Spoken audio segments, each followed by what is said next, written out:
Des voix s'élèvent pour condamner non seulement la répression de cette marche, mais aussi fustiger l'inculpation de ces professionnels de médias. À Conakry, des associations de presse et organisations de défense de liberté parlent d'intimidation pour faire taire toutes les critiques qui visent les militaires au pouvoir. Nous pensons qu'ils ont exercé un droit fondamental qui est consacré par nos textes de loi et nous demandons l'abandon des charges totales contre ces journalistes.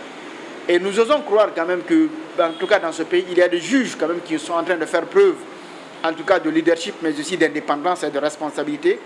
Nous osons croire que les juges qui ont été chargés prendront toutes les responsabilités pour élargir purement et simplement ces journalistes ce jour, mais aussi demander à ce que les blessés soient pris en charge, mais aussi que les matériels endommagés soient réparés ou remboursés. Reporters sans frontières s'inquiète de la situation qui prévaut en Guinée sur la maltraitance que subissent des journalistes depuis l'arrivée de la junte au pouvoir. Cette organisation internationale qui a pour vocation la défense de la liberté de la presse et la protection des journalistes exige l'abandon des charges à l'encontre des journalistes et réitère son appel pour que le site d'information Guinée Matin soit de nouveau accessible. Parmi les 13 personnes qui sont aujourd'hui poursuivies, alors il y a des gens qui n'étaient pas venus pour manifester.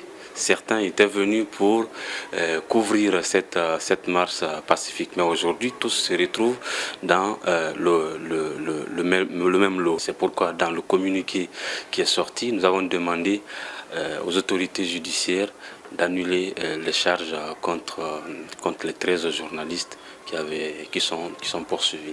La Guinée a perdu une place, elle est passée donc de la 84e place à la 85e place à cause justement du développement de l'actualité ces derniers temps, lié bien évidemment à la liberté de la presse en Guinée. Selon Reporters sans frontières, le tableau de la situation de la liberté de la presse en Guinée est en train de s'assombrir du jour au lendemain. Pour cette organisation, la Guinée reste donc un pays prioritaire qu'il faut surveiller, surtout en cette période de transition militaire.